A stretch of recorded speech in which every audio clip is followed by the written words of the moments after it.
Good afternoon. Convening the House Committee on Consumer Protection and Commerce. Today is Tuesday, February 6, 2024. It's 2 p.m. We're in conference room 329.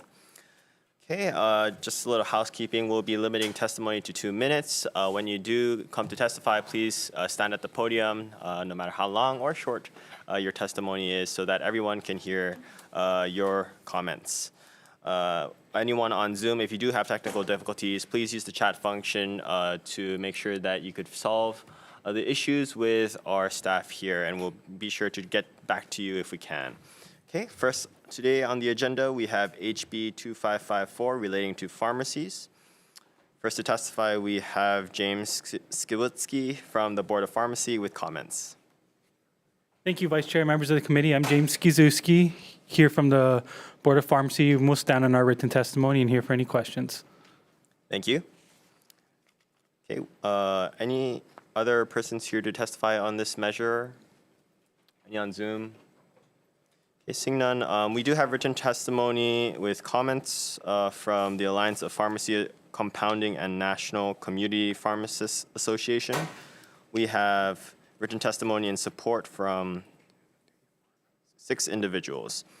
Okay, members, are there any questions? Representative Onishi. Yeah, for the Board of Pharmacy. So, this would require that there would be minimum staffing to assist the pharmacist.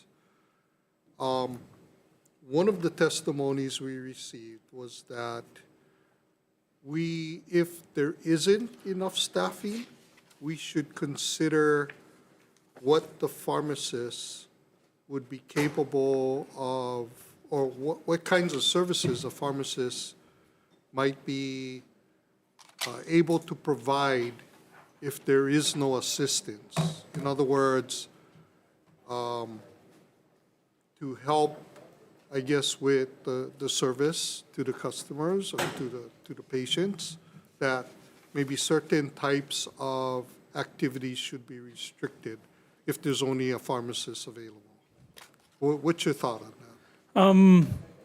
Yeah, the board, when they discussed this bill, they were quite confused because they understand the basis where, there's a pharmacist doing a lot in a pharmacy, and to pull them away in the middle of them, packing a pill order or doing some kind of interpretation to work the counter or something like that is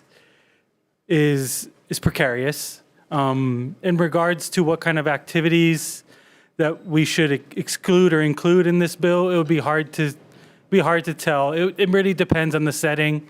Like I included in our testimony, it's really hard to discern the purpose because it does reference independent retail locations, but we don't differentiate in those kind of retail pharmacies versus, big chain pharmacies. So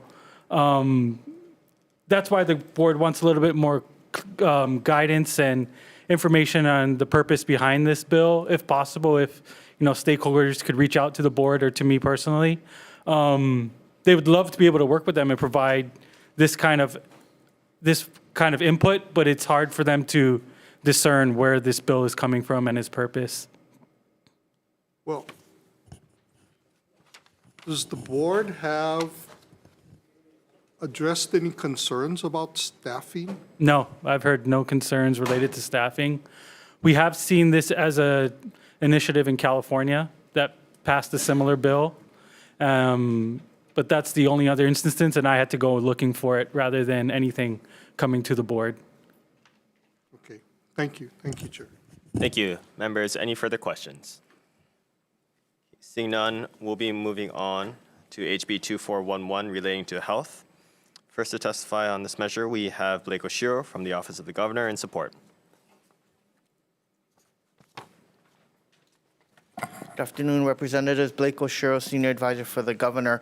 We stand on a written testimony in support. I would note that we took a brief look at the university's testimony and we are agreeable with their suggested amendments. I'll be available for any questions. Thank you. Thank you. Next, we have Lee Lum from the University of Hawaii with comments. Aloha, Representatives. Thank you very much. I'm Lee Blankenseho Lam. I'm the Interim Dean of the Johnny Burns School of Medicine, and here to stand on our testimony. Thank you. Thank you. Are there any other persons here or on Zoom to testify on this measure? Okay, seeing none, members, any questions? Okay, Representative Onishi. Yeah, for UH, Yes, sir. in your testimony, I was a little confused about the proposed language change you had in there. I thought this bill was just renaming the program. It is renaming a program that was never funded, and we have the HELP, the Hawaii Healthcare Education Loan Repayment Program, which is separate. So we just wanted to emphasize that it is separate than what is in this legislation. So there's two programs? This is me testing my mic. This program that was, that is in this legislation, the Hawaii Healthcare Program, was never implemented because it was never receiving funding from the legislature, so. Okay. Well, I'm still confused. Does any of these programs require a report to the legislature on results? The Hawaii Healthcare Education Loan Repayment Program was put in as a budget item into the Department of Health's budget, so there wasn't any statute creating that, but we're happy to provide an update. In fact, we have some of the first-year data that I'd be happy to send to the committee after this, just to. Okay, would you be opposed to us including language for an annual report to the program? No, and just to clarify, for this bill, the Hawaii Health Corps, it actually was never funded and it doesn't exist, so there is nothing to report on. Okay, thank you. Thank you. Sorry, I'd have a follow-up to that. Sure. So just to clarify, statutorily, the HELP program, it's not, doesn't live in statute. It's not in statute, It's just correct. a budget item. Correct. Within the Department of Health. Correct. Okay. Okay, thank you. Thank you. Members, any further questions? Okay, seeing none, we'll be moving on to HB 2481 relating to timeshare commissioners of deeds. First to testify, we have Sylvia Luke from the Office of the Lieutenant Governor in support. Good afternoon, Chair and the members of the committee. Sylvia Luke on behalf of myself, testifying in support of House Bill 2481, in strong support, and I stand on my testimony and will be available for question. Thank you. Are there any other persons here or on Zoom to testify on this measure? Seeing none, members, any questions? Okay, seeing none, we'll be moving on. Next, we have HB 2523 relating to electric utility linemen. First to testify on this measure, we have Chair Leo Asuncion from the Public Utilities Commission with comments. Aloha, Chair, Vice Chair, members of the committee. My name is Grace Ralph. I'm testifying on behalf of the Public Utilities Commission. We'll stand on our written testimony, but would be happy to answer any questions you have. Thank you. Thank you. Next, we have Nadine Ando from the Department of Commerce and Consumer Affairs in support. Good afternoon, Chair and members of committee. Dean Hazama, Deputy Director for the department. We will stand on our written testimony in support, available for any questions. Thank you. Next, we have Philip Lucero from the Board of Electricians and Plumbers with comments. Good afternoon, Chair and members of the committee. My name is Philip Lucero, and I am an electrician industry member of the Board of Electricians and Plumbers. The board stands on its testimony offering comments on this bill. As provided in our testimony, it is unclear if these proposed measures would accomplish its goals of creating a local workforce of qualified linemen. The board seeks clarification on issues including, but not limited to, 1, the scope of work, the journey worker, electric utility lineman. 2, whether the board's jurisdiction is expanded to work performed under the NESC, the National Electrical Safety Code, and other codes and standards. 3, the license requirements. And 4, the necessity to change the board's composition. This measure was first discussed at the board's January 23rd, 2024 meeting. The board requests additional time to consider and recommend options that could help meet the measure's goal of creating a local workforce of the trained and qualified linemen. Thank you for the opportunity to testify on this bill. I am available for questions. Thank you. Next, we have Kika Bukowski from the International Brotherhood of Electrical Workers, Local Union number 1260 in support. Good afternoon, Vice Chair, committee members. Kika Bukowski on behalf of IBEW 1260. We stand on our written testimony as submitted, but I also want to note that IBEW 1260 represents the members that are under question here, the electric utility workers that are employed by the utility, as well as outside contractors that are contracted by the utilities to perform electric utility work. I also want to quickly add that, what this bill really tries to do is several things. One is address some of the concerns that were raised back in 2013 when Act 65 was first passed, and subsequently in 2018 and 2022, when the legislature basically asked the industry to come up with permanent solutions to the issues that were trying to be addressed through Act 65, one of which was exempting or extending the exemption of licensure to contractors' employees.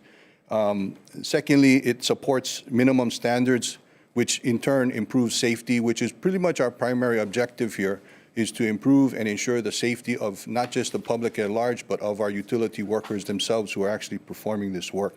This is highly dangerous, highly hazardous work that they perform, working on live lines that are energized up to 138 kV kV in power, and this also provides minimum standard and oversight over an area that currently is not regulated. And what I mean by that is, with the utilities, they're regulated by PUC, the utility themselves, as well as their employees, and the contractors that are contracted by the utility are regulated by the CLB. But the employees of the contractors right now currently have no oversight as far as vetting their qualifications and training. As far as I had a chance to read some of the testimony real quick while I was sitting in the back. We did offer up amendments to address some of the concerns that were raised by the CLB. We have those amendments. We ask you to consider that. As far as the Electricians and Plumbers Board, we understand and have read their testimony real quick in the back. We did have a very lengthy, as he mentioned, in January 23rd, we had a lengthy discussion. A lot of the concerns that were raised in their testimony were discussed in the January 23rd meeting. And I think if we did have additional time to discuss this bill, as we said in the 23rd meeting, we believe we could resolve a lot of their questions and clarifications. I think the fact that the EMP board needs clarification speaks to why we need to have people who understand this industry on the EMP board. It's an entirely separate segment of the industry. What most people don't understand is that inside the electricians, inside wiremen, and electric utility linemen are two very distinct, very different industries within the electrical industry. Okay, so your 2 minutes are up, so Okay. Can you please wrap up your testimony? We just ask that you please consider passing this bill out with our suggested amendments, and we look forward to working with the EMP board and other stakeholders to make this a better bill. Thank you. Thank you. Next, we have Candace Ito from the Contractors License Board with comments.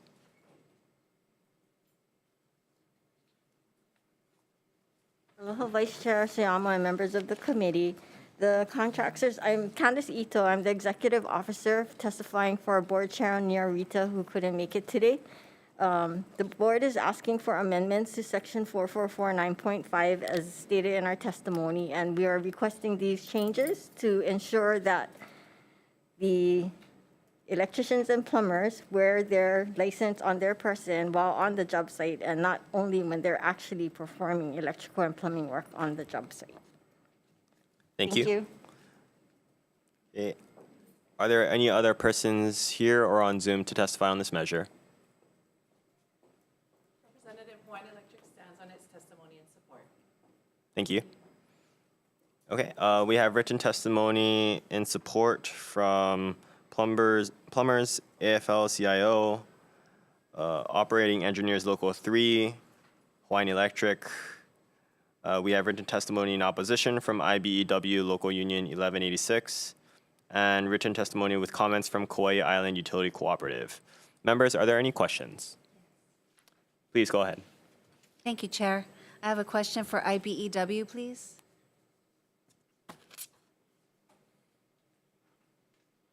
Thank you for your testimony. I understand the important safety aspects of this bill. Aside from that, the Contractors License Board already handles the administrative jurisdiction and oversight over HRS 444. Do you think this bill even needs Section 3 on badging? Thank you for the question. And actually, our understanding, and we heard the comments that were made at the Contractors Licensing Board regarding this section. And after further review of that particular section, we felt that the amendments that we were proposing weren't necessary. And so we were actually recommending to strike Section 3 of the bill in its entirety and leave Section 444 as it currently reads today. Thank you. Thank you. Thank you. Members, any further questions? Representative Onishi. Yeah, Ms. Ito?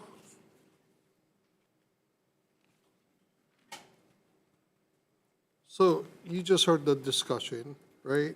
Your testimony asked for amendments to the amendments. We're fine with the way that it's stated right now. Your amendments or what's in the current law? What's in the current law?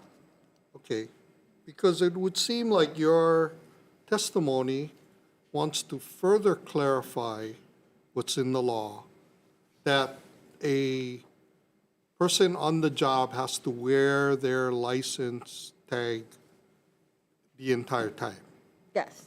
I mean, that's how it's stated right now, but the amendments that were proposed is stating that they need to wear it while they're performing their work on the job site. And so we would like them to wear it all the time when they're on the job site. Okay. Sure, I have follow. Yes, Representative Ishii, continue. Yeah, thank you. For Mr. Lucero, I'm a little confused in regards to your testimony, only because having tried to address this issue a few years ago, I was under the understanding that the board was supposed to come up with a program. And you state in your testimony that Act 65 in 2013 and further action by the legislature in 2018 and 2022 to try to address the need for individuals who are qualified to work with high voltage power lines was asked, the board was asked to do this work. So why hasn't this work been done? Currently, or years ago, they have a program, and they still have their program, but because of the utility company has no need for outside linemen, and bringing a safety class and starting the program that is additional certification for a person who already holding an EJ to get certified to also do line work. that program is on hold into the need of if HECO needs more outside help. And right now, the past years, they haven't put anything out there that they needed additional linemen or they wanted to contract work for line work. So there's not really work out there. HECO is just all doing it all themselves. So there is, I guess, concern that the utilities are hiring electrical contractors to do some of this work. Is that not true? From what I understand, I haven't heard of any work getting contract out for line work from HECO. Well, not just HECO, but what about Kauai Utility? If I may, sorry, Yeah, Representative. My name is Leanna Green. I'm the executive officer of the board, and I think I can help answer that question. So in the report to the legislature that the board must file pursuant to the act, the 2022 year, which is the most recent year, both HECO and the Kauai Utility Cooperative reported that they used no outside contractors for their high voltage line work. So testimonies provided in 2022 to the board, the intent for the exemption from the requirements for licensure for contractors that were hired by the utilities, it was to provide them time to grow their own.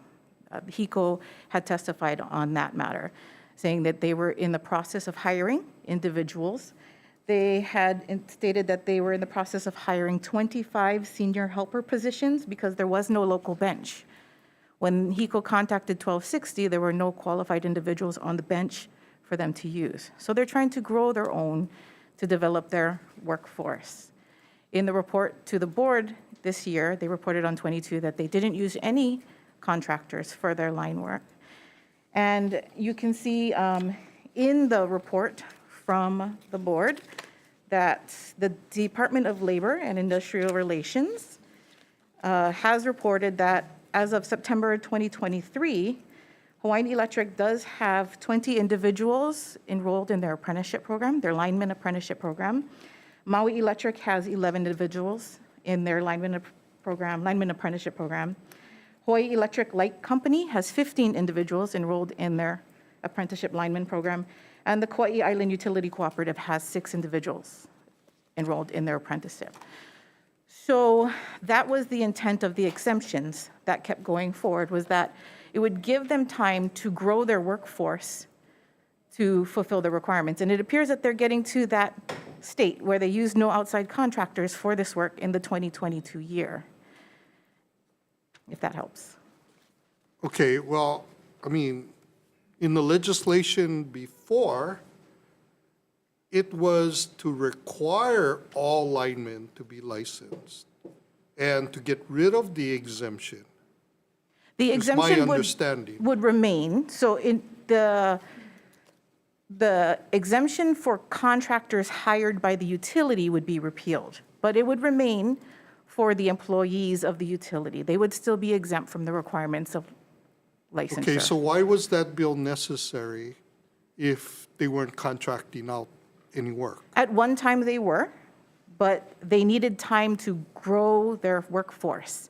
So that was the request. The exemption was to give them time to get individuals through their program. They said it was about 3.5 years long, and it takes time for the individuals to go through and get to the level where they can be journey worker level. And so that's why they needed more time to do that, because HECO testified that it was always their intent to grow their own, to have their own workforce, and not need to use the outside contractors that they were hiring for that.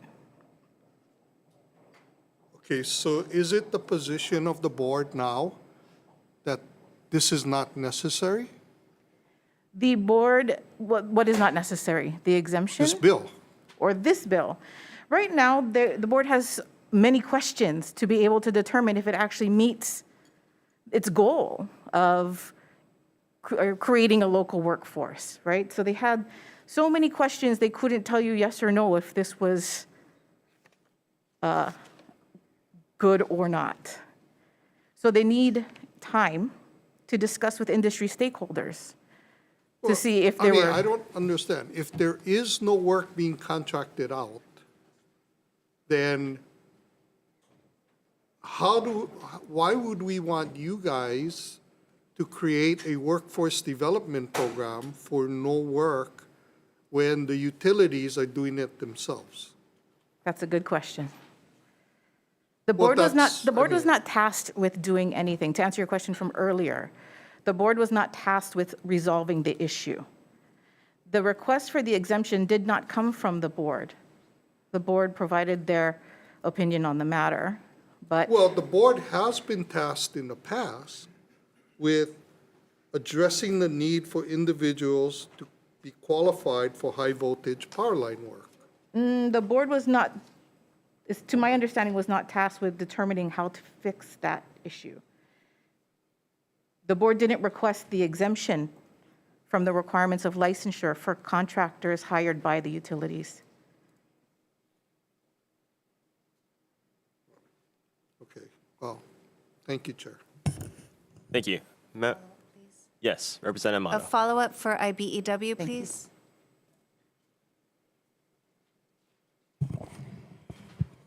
So we've heard some conversation that perhaps the bill is not necessary. What is the ramification if this bill does not pass, please? Well, I mean, I guess, you know, and all due respect, you know, to the previous testifiers, Hold on, please. Can everyone on Zoom please mute themselves? Thank you. Please go ahead. yeah, so my understanding of the report that was required to be filed with the legislature was the number of apprentices in the program. And my understanding is that there were no apprentices in the program that were reported. But as far as contracted work, there's contracted work going on regularly. There's several contractors that perform high voltage work that are currently contracted by the utilities that are doing outside contracted work today and into the future. And I don't want to speak for the utility, maybe they can speak to this themselves, but there's a lot of work going on outside of the utility for this type of work. Historically, the utility did most, if not all of this work in-house. And around 2011, dynamics changed in the industry, and the utility began contracting some of this work out. And that's what predicated Act 65. We've been trying to develop this apprentice program to grow local labor, because currently most of the labor that are coming in to do this outside contracted work is coming from out of state.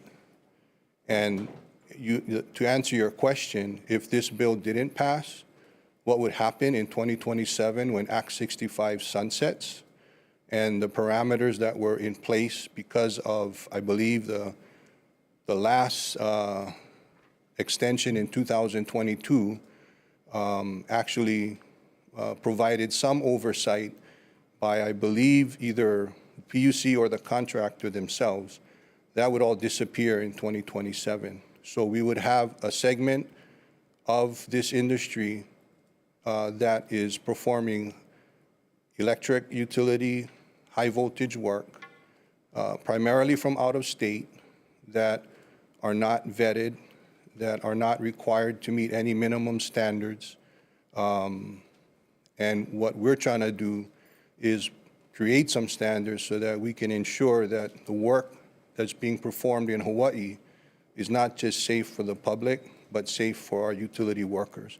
Because at the end of the day, a lot of times, what's put up by these outside contractors, our inside local HECO employees have to maintain and upkeep. So we want to make sure that this electrical infrastructure that is highly hazardous and highly dangerous is installed and maintained in a proper and safe manner. We have received incidents here as well as on the mainland where some of this work, we've been receiving reports that some of this work is not being done according to safety protocols. And we want to be proactive. We don't want to wait until someone gets seriously hurt or fatally injured, as it has happened on the mainland. And we're trying to be proactive. In the committee reports, when this was discussed in 2013, the discussion centered around creating a local workforce, and the charge from the legislature at the time was to give the industry that time to do so. So we're sitting here 10 years later, more than 10 years later. In 2027, it'll be 15 years later. We're trying to give the industry as well as the administrative agency the time to implement this statute. And so we're hoping that we can do this sooner than later. If there has to be discussion, like I said earlier, I had a chance to read some of the testimony while I was sitting in the back. And a lot of the questions and clarifications that are being asked of by the EMP board were discussed in the EMP board meeting. And if they need further clarification, we've made ourselves available 24/7 as this bill hopefully moves forward to address any concerns that they have. But it just appears as though, and that's why we need people from this industry in this sector, because nobody knows this sector of this industry better than we do. It's an entirely different sector of the electrical industry. And we would basically hope that we can continue this discussion and put something in place so that we have enough time to implement it before this bill, this act sunsets. Thank you. Representative Mato, do you have a follow-up or? A quick follow-up. So just to clarify, when Act 65 sunsets in 2027, there will be a lack of oversight. Is that correct? Yes. Okay. And that's what we're concerned about. A lack of oversight and just we cannot ensure that we have the kind of quality workers and people working on these electrical infrastructure that we would like to see. Okay, thank you. Thank you. Members, any further questions?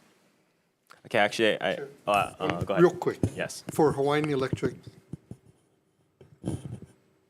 I just wanted to get clarification. Yes. Has the Hawaiian Electric, or if you know Kauai Electric, hired any local contractors to do high voltage lineman work? The short answer for Hawaiian Electric is yes, but I can expand as to why Leana may be reporting that the 22 report to the legislature said 0, and it's because with respect to what was passed in 2022 by the legislature, the reporting requirement by the utility required that we report how many RFPs went out with respect to how we contract out. And in that year, there were 0. But going back to your first question, yes, there are current contractors that we contract out because there were previous RFPs that went out that work continues. One quick follow-up. So do you folks in your contract regulate the licensing of those workers for that contractor? With respect to regulating, I don't think that would be the proper description. In our RFPs, there's very strict language on the requirements of our contractors, and I could get you that language with respect to what we require of our contractors. We put the responsibility on the contractors with respect to what their workers, whether they're NESC trained, National Electrical Security Code trained, and whether they're up to par in that. And I can get you that language with respect to what we require of our contractors. Thank you. Thank you. Thank you. Okay, members, any further questions? Okay, seeing none, we'll be moving on to the next measure, HB 2742, relating to the Landlord-Tenant Code. First to testify, we have Christopher Han or Brian Yee from the Attorney General's office with comments. Thank you. Good afternoon. Deputy Attorney General Christopher Hahn with comments on the bill. We've noted our concerns in our written testimony, primarily with the subject title issue and the use of the term final eviction moratorium. We've proposed recommendations to try to address those issues, but overall, we still have concerns with the bill in terms of how it interplays with the emergency proclamation. I'll be available for questions. Thank you. Thank you. Next, we have Jeffrey Crabtree in the judiciary in support. Good afternoon, Vice Chair, members. We stand on our support. I'll be available to answer questions. One brief thing I'd like to emphasize, though, is the available information shows that getting landlords and tenants together early before they go to court leads to success. Once people go to court, costs are rising, positions are hardening, and it just becomes harder to work things out. So I just wanted to emphasize that. Thank you. Thank you. Next, we have Tracy Wiltgen from the Mediation Center of the Pacific in support. Good afternoon, Vice Chair and members of the committee. Thank you for the opportunity. I stand on our testimony. I'd like to add a couple points. I know there's concerns raised about having such a program without rental assistance, and certainly if rental assistance could be paired with it, it would be a more robust program. But we know the program would still work without rental assistance. Additionally, the hope is to go to private funders like Hawaii Community Foundation to possibly be able to pair the program with rental assistance so it would work. We also respect the concerns that the AG's office had regarding some of the language, and we're happy to work with them. We're already behind the scenes working on the language. So I think that that's something that can be easily worked out. Thank you, and I'm available for questions. Thank you. Next, we have Lindsay Garcia from the Hawaii Realtors with comments.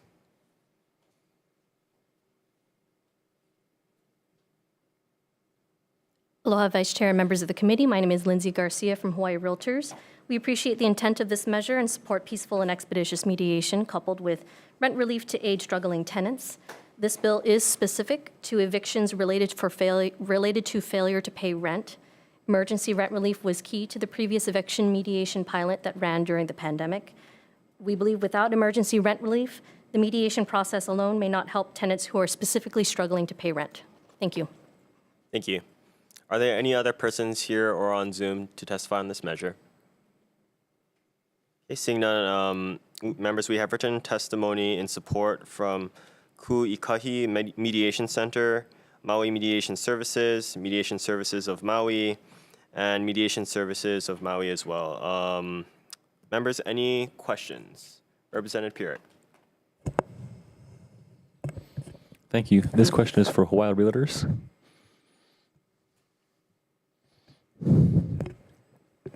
Thank you for providing testimony. Just to get clarity on this bill, basically, if the tenant can't pay the landlord, this is an option for them to talk about it before they go to court. And if after the discussion there's no funds to pay the landlord, do you know what happens next?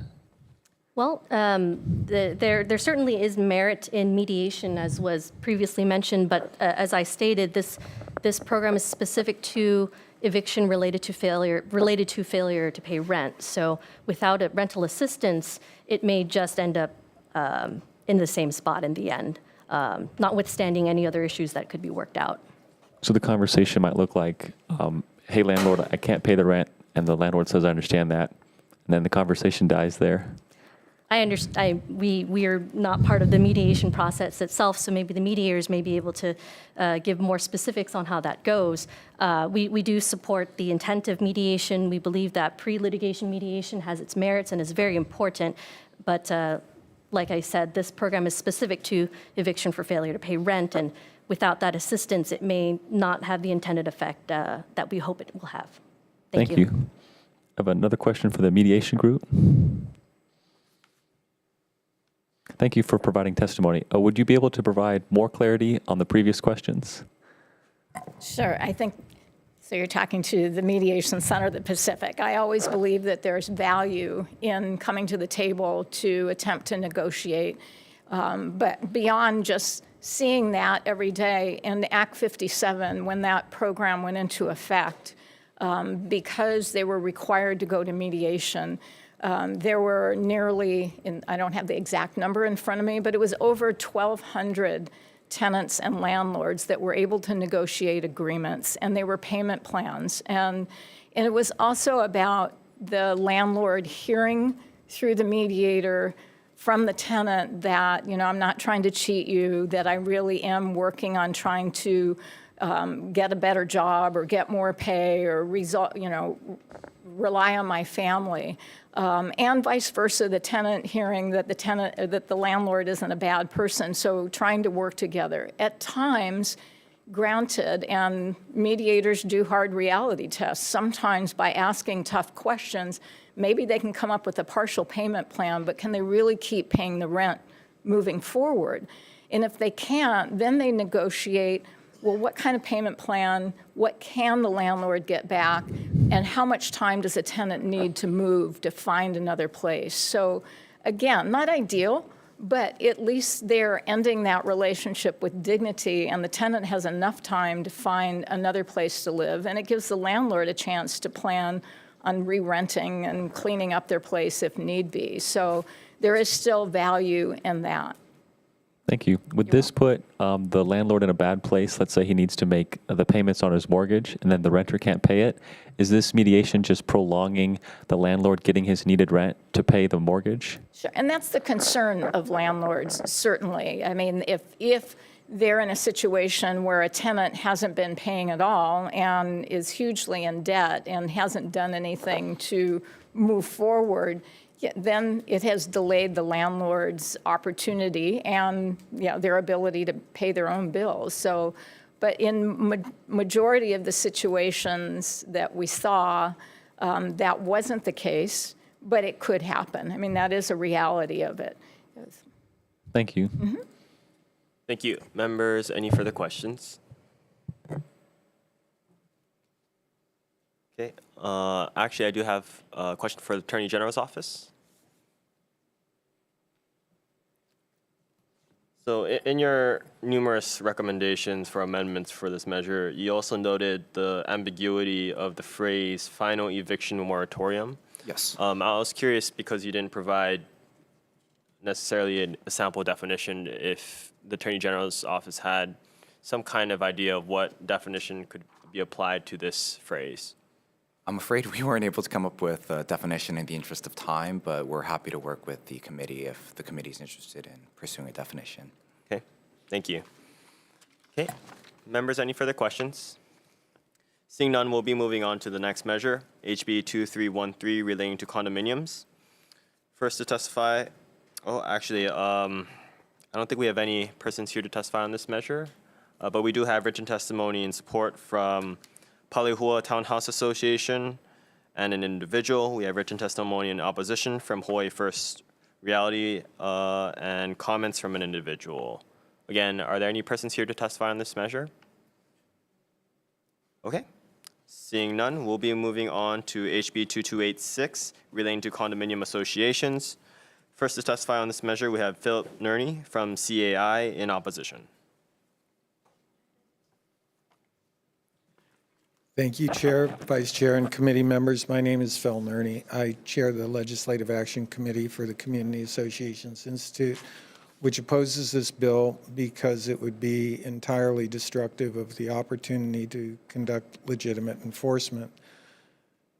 The kinds of things that have been heard in relationship to this concern is that there's a disproportionate expenditure of attorney's fees to collect fines. For example, the legislature appointed a task force with respect to condominium issues last year. I chair that task force, and this issue could be addressed through those means. The basic point, though, is that there are two choices when an owner engages in misconduct, and that is that the person who engages in the misconduct is responsible for the expense of obtaining compliance. And the other choice is that individuals who are not responsible for the misconduct end up paying. So this bill is poor public policy in our judgment, and we hope it will be deferred. Thank you. Thank you. Next, we have Richard Emery from the Hawaii First Reality in opposition. Is Richard here on Zoom? Okay. No. We'll be moving on then to the Chamber of Sustainable Commerce in support on Zoom. Next, we have Marcia Kimura, individual in support on Zoom. Okay, moving on. Oh, wait, are they No, here? no, wait, please. Okay, there you are. Yeah, I'm sorry about that. Okay, unfortunately, when condo owners criticize boards, the Sorry, Marcia, do you have a video camera or? Oh, Do you have sorry. any- okay. Yes, I do. Having trouble with my. Okay, no, if you're having trouble, then you could please continue with your testimony. Okay. Oh, there you go. It is. Yep, we see you. Okay. I'm saying that unfortunately, when condo owners criticize boards, the retaliatory weapon of choice has been to hire attorneys against these owners, who are then charged the resulting legal bills, which should be paid by the association, which are the actual clients of the lawyers. And these association funds that all owners pay into are not unlimited. So all the owners that all the owners pay into are not unlimited. So the onus of the discretionary spending is on the boards, and owners fear that that these funds will be fallen upon them as owners should address these concerns to the boards. And when boards hire these attorneys against the owners, what happens is that they are actually illegitimately convicting the owners of behavior that they have no right to do unless they've submitted police reports, hard evidence against them if there was violence. And, if in the absurd scenario, boards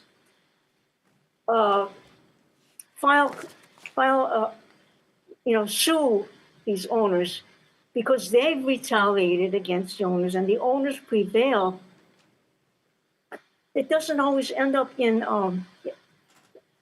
recovery of the expenses the owner has paid for these illicit charges, really. Thank you very much, Chairman and Vice Chairman, Thank you. for extending this hearing. Thank you for your testimony. Next, we have Jeff Sodino, individual in support on Zoom. Yes, good afternoon, Chair, Vice Chair, members of the committee. My name is Jeff Sedina. I'm a condo owner, and I strongly support this bill. This is a brochure that I received from the City Council a couple of months ago, and it says that $354 million went to the Honolulu Police Department to fund them. Last year, even though I followed all of the laws, I still had to pay taxes for the police. This is accepted by all of us as being completely normal. As a member in a society with rules, I understand that a portion of my taxpayer dollars are going towards the police to enforce the rules. It is a shared burden amongst everyone. Imagine a world where the more violations the police find, the more money the police make. Every violation, no matter how small, gets thoroughly prosecuted. The more expensive the prosecution is, the more money for the police. This Orwellian society is what the trade industry has created in our condominium governance. By changing attorney fee reimbursement to 25%, it will force board members to ask themselves if the violation really is serious enough that it necessitates attorneys. Currently, with 100% reimbursement, the board members have no reason to ask themselves this question. And you end up with situations like a recent Civil Beat article where a $300 fine for something as inconsequential as a messy porch gets referred to the attorneys and over $3,000 in attorney fees gets charged. 100% attorney reimbursement is the original sin of most problems that exist in the trade industry. If you get rid of this one thing, you will see a dramatic increase in dialogue between board members and owners trying to resolve their disputes without involving attorneys. Thank you for the opportunity to provide testimony. Thank you. Next, we have Greg Masikian, individual in support on Zoom. Aloha, Chair, Vice Chair, and members of the committee. I currently serve as the second Vice President of the Kukua Council, the Subdistrict Vice Chair of the Waikiki Neighborhood Board, and I am a director at my condominium association, the Keone Ana AOAO. I do know many of you. I don't know every one of you personally, but I've met with many of you. I do support HB 2286. While I'm aware of concerns I have at my association, I'll briefly go into one issue. It's public, so it's you can go to eCourt Kukua and see it there. I am going to make one statement, and then I'll just go into that. Many association attorneys throughout Hawaii are negatively impacting the financial well-being of associations due to unwarranted and unnecessary work product billed to associations. Sadly, this work product is often encouraged by bad boards who are misusing association attorneys to improperly fine owners who are raising concerns about improper board actions and behavior. What's happening at my association, to kind of segue from what Mr. Cedino said, is that I'm a board member. I've been on the board since March. We have a litigation. I'm not going to discuss the details, and I don't know the details because this is something that a board president is handling, I guess. But there's a litigation against an owner who owes some money, allegedly, and there's been a back and forth. I only know very superficial things from purchasing the eCourt Kukua documents. I had to actually purchase them myself so I could read what we filed against this owner. And the amount that the owner owes is less than $5,000. Currently, I'm seeing, I believe it's over $30,000, which would be mostly attorney's fees that are filed. In the original filing I saw, I think it was over $14,000. This is part of the problem. I'm not even aware of the details of this as a director on the board. I should be authorizing the litigation, and that's another part of the problem. So we have rogue board members that are doing things because they either don't like an owner or for whatever reason. I don't know in this case. But this is what I'm trying to address here. And I do appreciate your time. I'm going to stop there. I do ask that you please pass HB 2286. I believe I might have introduced an amendment suggestion. I'm not sure. Every time I come to these hearings, the testimony is not available, so I had plugged mine in the little box there. Usually I do it in writing separately and attach. So if there was an amendment suggestion, I'm asking that you look at that carefully. Thank you. Thank you for your testimony. Are there any others in the room or on Zoom to testify on this measure? Okay, seeing none. Members, we do have written testimony in opposition from Honolulu Towers AOAO, AOAO Mariners Village, AOAO Waialae Place, AOAO The Continental Apartments, AOAO Lakeview Sands, Village of Kapolei Association, and 43 other individuals in opposition, and 2 individuals with supportive testimony. Members, are there any questions? Representative Tam. I have a question for Mr. Neely.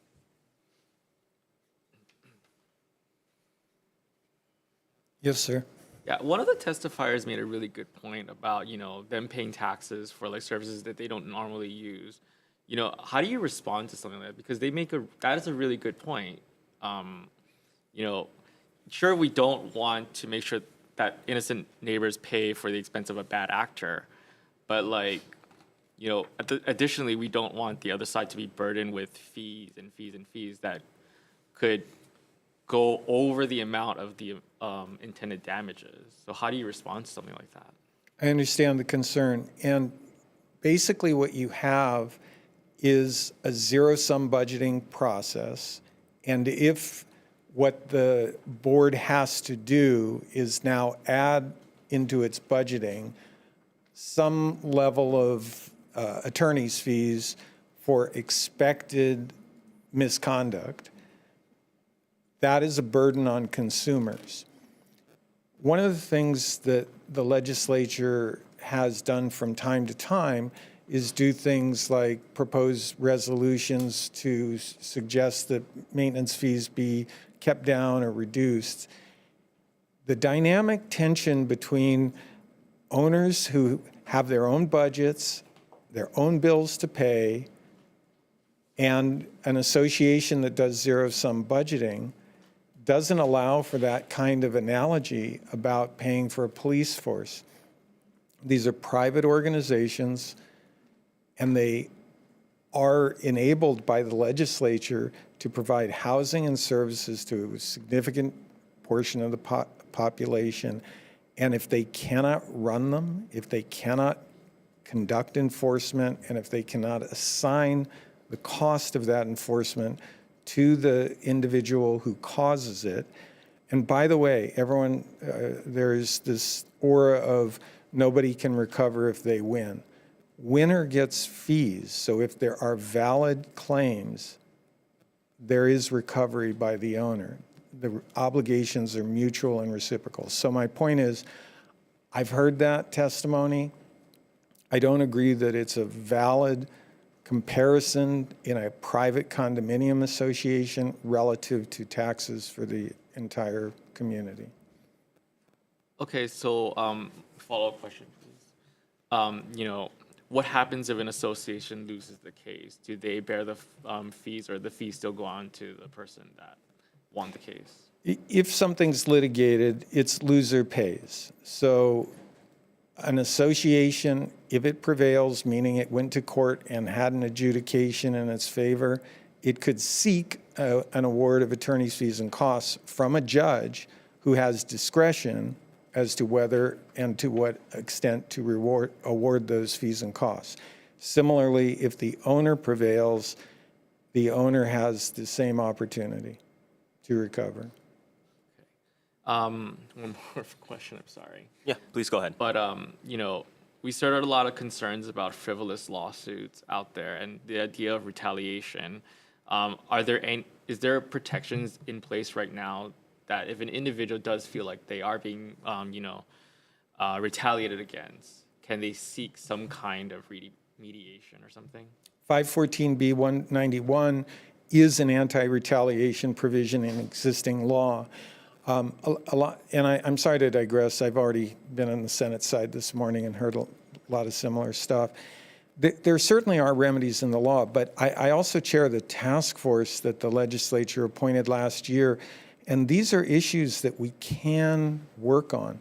Some of these complaints come out of a result of fining, and I think we could easily segregate fining type issues from the kind of real significant misconduct that can cause serious harm to owners at large. So I don't think there needs to be this kind of a draconian approach. We can find ways to isolate this issue and to have a proportionate response, particularly in the area of fines. Okay. All right. Thank you. No further questions. Thank you. Members, any further questions? Okay. Seeing none, we'll be moving on to HB 2213 relating to the Contractor Repair Act. First to testify on this measure, we have Candice Ito from the Contractors License Board in opposition. Aloha, Vice Chair Sayama and members of the committee. I'm Candice Ito, the Executive Officer for the Contractors License Board, testifying for our board chair, Nia Rita.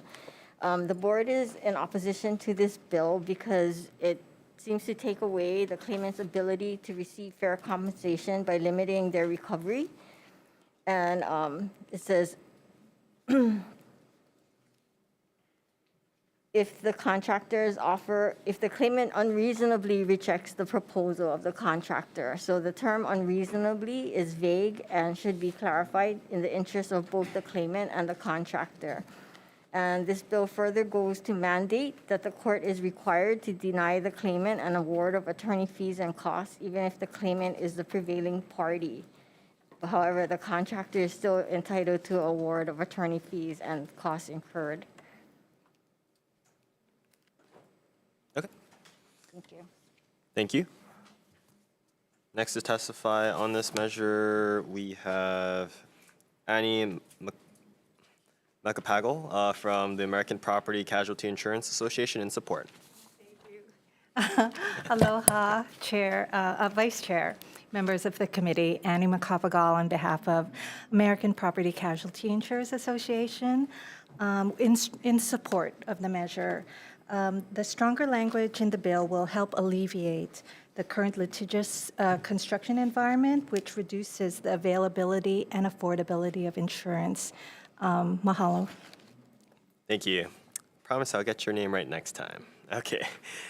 Next, we have Tracy Tonaki from DR Horton, Hawaii in support. Thank you, Vice Chair and members of the committee. Thank you for allowing me to testify today. My name is Tracy Tonaki. I'm with DR Horton, Hawaii. I've submitted written testimony that I will stand on, but I'd like to add today that we have seen a shift, a pivotal shift in construction defect litigation that has not only now encumbered homes that have closed and are occupied, but is encumbering homes that are currently in construction. And some of the major ramifications that has created for housing is it has halted the construction of 811 new workforce housing and affordable housing units. More egregiously, it has prevented first-time homebuyers from accessing and obtaining government-backed loans from Fannie Mae, Freddie Mac, VA, and FHA. We see this as a pivotal point in construction defect litigation. We have been building homes in Hawaii for 50 years. We want to continue to do that for another 50 more. We stand behind the homes we build. We stand with our homeowners in rectifying any legitimate construction defect and warrantable construction defect claims. And we're now advocating for our first-time buyers to be able to access the low down payment government-backed loans that they need to enter homeownership. Thank you very much for your time. Thank you. Next, we have BIA Stephanie Sakamoto from BIA Hawaii in support.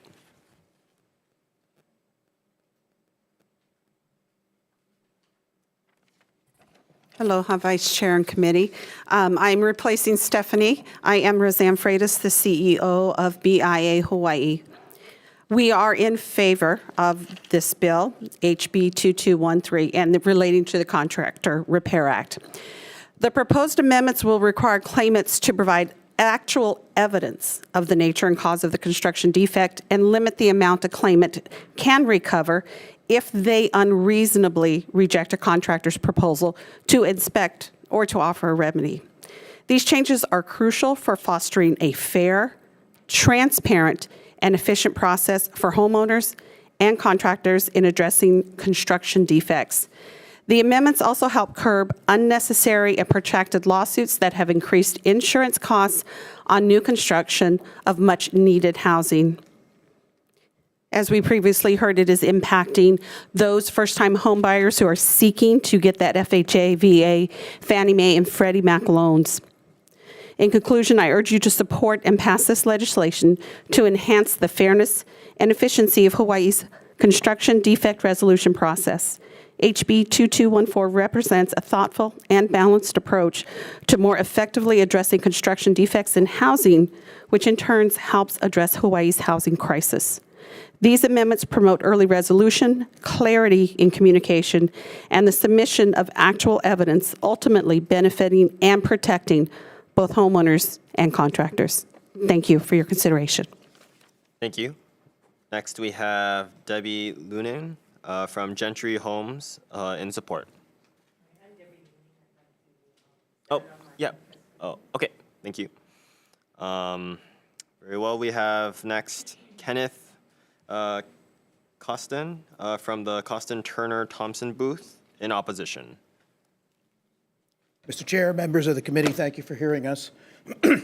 What we have here is a group of builders who are trying to change the statutory system that's been working in Hawaii for many years. The statute provides a right to repair, and that's never been denied. What they're trying to do is put in a very draconian system that, in their language in this statute, says that the homeowner shall accept the offer and authorize the work to be done. Shall is a mandatory word in a statute that means you have to do it.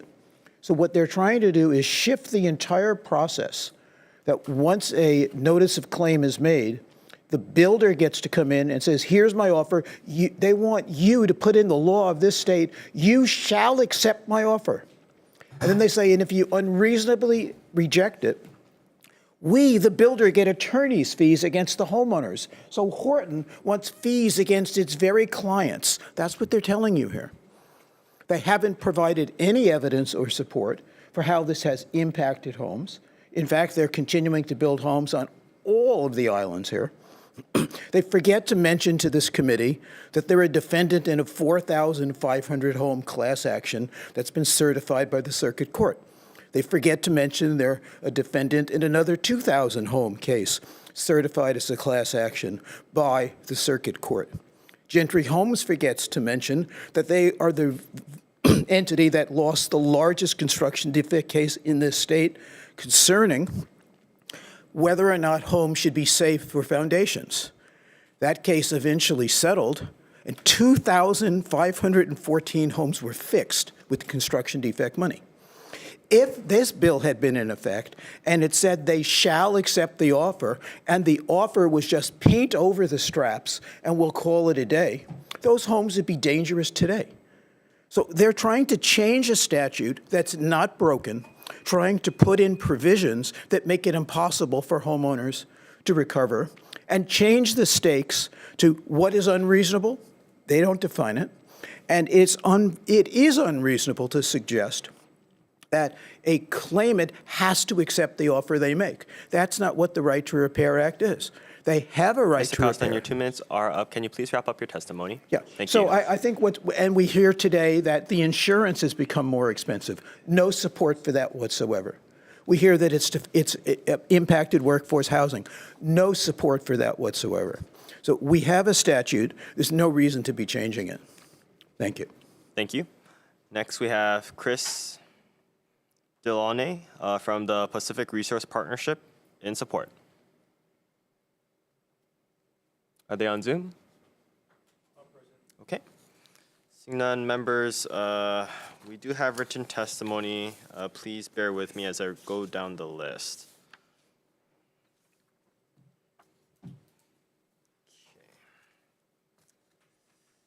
We have written testimony in support from the following organizations: Rainer Hawaii Overhead Doors, Sanford Car Development, KY International, Hawaiiana Management Company, Paradigm Construction, Hawaii Regional Council of Carpenters, Housing Hawaii's Future, Pacific Source, JR Construction, Merrill Group Construction, Hawaii Realtors, HPM Building Supplies. I'm sorry. Oh, yes, Hawaii Realtors, please go ahead. Apologies. My name is Lindsay Garcia from the Hawaii Realtors. So we stand in support of this measure as we believe it'll help address the concerns raised by other testifiers on how the FHA, VA, Fannie Mae, and Freddie Mac may have opted to disqualify new condominium projects with pending litigation without access to low down payment government-backed loan programs. Most first-time homebuyers and veterans find themselves unfairly barred from making purchases, which only exacerbates Hawaii's already critical housing crisis. Thank you. Thank you. And sorry, before I do go further with this list, is there any other persons here to testify on this measure? Please go ahead. My name's Kevin McCallum. I've been a licensed contractor in this state of Hawaii for almost 19 years. I've been in a variety of trades. And my apologies, can you state your position on this legislation? Oh, sorry, I support it. Thank you. I've seen thousands and thousands of projects, and I'm coming to you, and I urge you to seriously consider this. I feel like currently that the Right to Repair Act, I think it's not clear. It's not clear, and I think that in supporting it, I think it's going to make it fair, more clear, documented, and logical. I think right now what's happening in this state is very, very sad, and I'm witnessing it with thousands of people in Ho'opili.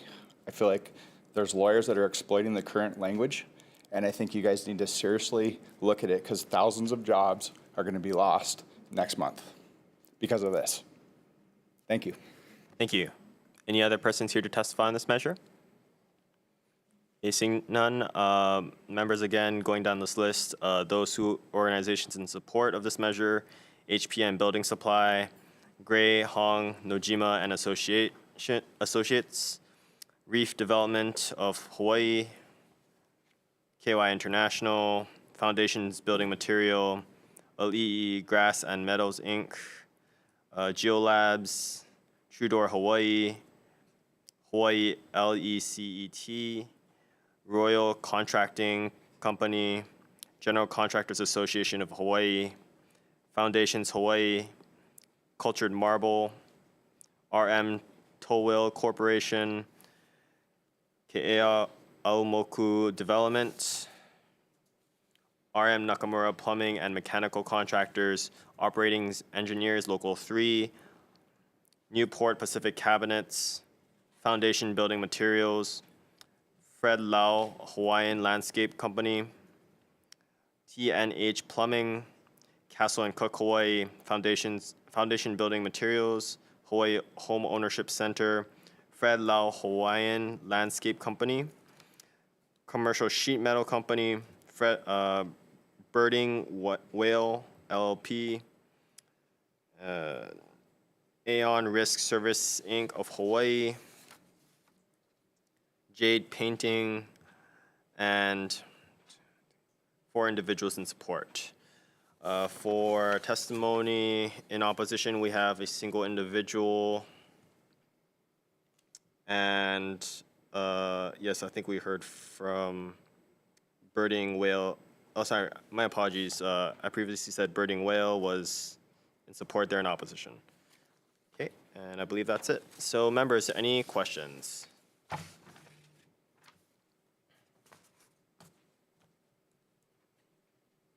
Okay. I actually do have a question for Contractors License Board.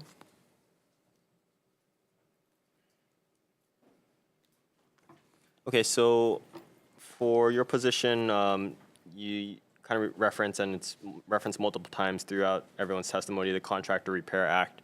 As it stands right now, I believe, right, the claim is that it works, that the process works. We do, seems from the testimony that there's experiencing a lot of litigation around this area. That does admittingly cost time and money. So I'm just curious, what do claimants have to provide to make the claim? Okay, sorry, I don't have the act in front of me, but I believe that the bill is requesting that they provide more clear, and the board doesn't have a problem with that. Sorry, can you repeat that? They have to provide a better description of the defect. And then they say, including but not limited to expert reports, photographs, videotapes, and testing. So it's not exclusive of that, but they just need to provide additional details, so the board is not objecting to that part. Okay. So your objection is mostly, I think, the language, and I think we heard it multiple times, a shall accept the offer. Is that correct? Okay. Yeah, and the fact that they can't recover more than the original offer, even if they prevail, right? And they can't recover attorney fees, whereas the contractors would be able to. Okay, thank you. Members, any further questions? Okay, seeing none, we'll take a short recess for decision making. Recess.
Okay, we are reconvening the House Committee on Consumer Protection and Commerce for decision-making. First, we have HB 2554 relating to pharmacies. After speaking with the introducer of this measure, I think there's a lot of merit. We definitely don't want to be working our pharmacists overtime, especially when they're understaffed. But clearly, I think there needs to be some work done. So I believe the introducer will be working with the Board of Pharmacy on this measure during the interim to sort things out. So we'll be deferring the measure. Next, we have HB 2411 relating to health. We'll be incorporating the University of Hawaii's amendments on this measure. In section 1, page 1, we'll also be defecting the date to July 1st, 3,000 members. Are there any comments? Okay, seeing none, Representative Onishi for the vote. HB 2411, the recommendation is to pass with amendments. Chair Nakashima is excused. Vice Chair Sayama. Aye. Representative Amato. Aye. Representative Belatti is excused. Representative Hashem. Aye. Representative Hussey Burdick. Representative Cedric Gates is excused. Representative Lowen is here.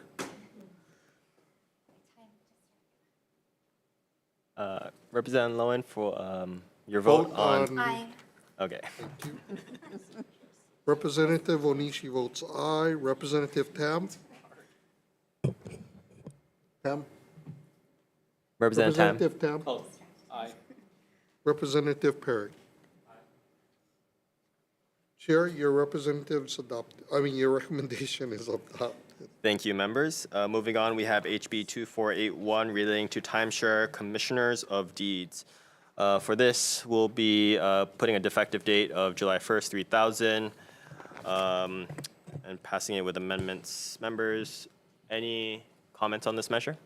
Representative Pierre? Thank you, Chair. I'd like to thank this group for cleaning up a law in Hawaii to basically decrease the government, and I'd like to thank the Lieutenant Governor for testifying in person. Thank you. Members, any further comments? Seeing none, Representative Onishi for the vote with amendments. HB 2481, recommendation is to pass with amendments. Noting the absence of Representative Nakashima, Belatti, and Gates, any members voting with reservations? Any members voting no? Chair, your recommendation's adopted. Thank you. Moving on to HB 2523 relating to electric utility linemen. For this measure, I think we heard a lot of great testimony. Clearly, there needs to be a lot of work done, and I believe the stakeholders are continuing to work on a remedy and solution for this. But in the meantime, we'll be crossing out Section 3 of this measure. We'll be putting a defective date, July 1st, year 3000. Again, I just want to emphasize that there needs to be a lot of work on this, and we encourage all stakeholders, especially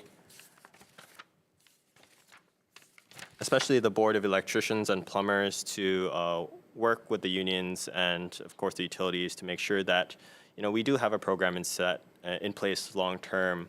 But we'll be passing this. My recommendation is that we pass this measure with these amendments. Members, any comments on this measure? Okay, seeing none, Representative Onishi for the vote. On HB 2523, the recommendation is to pass with amendments, noting the absence of Representative Nakashima, Belatti, and Gates. Anyone voting with reservations?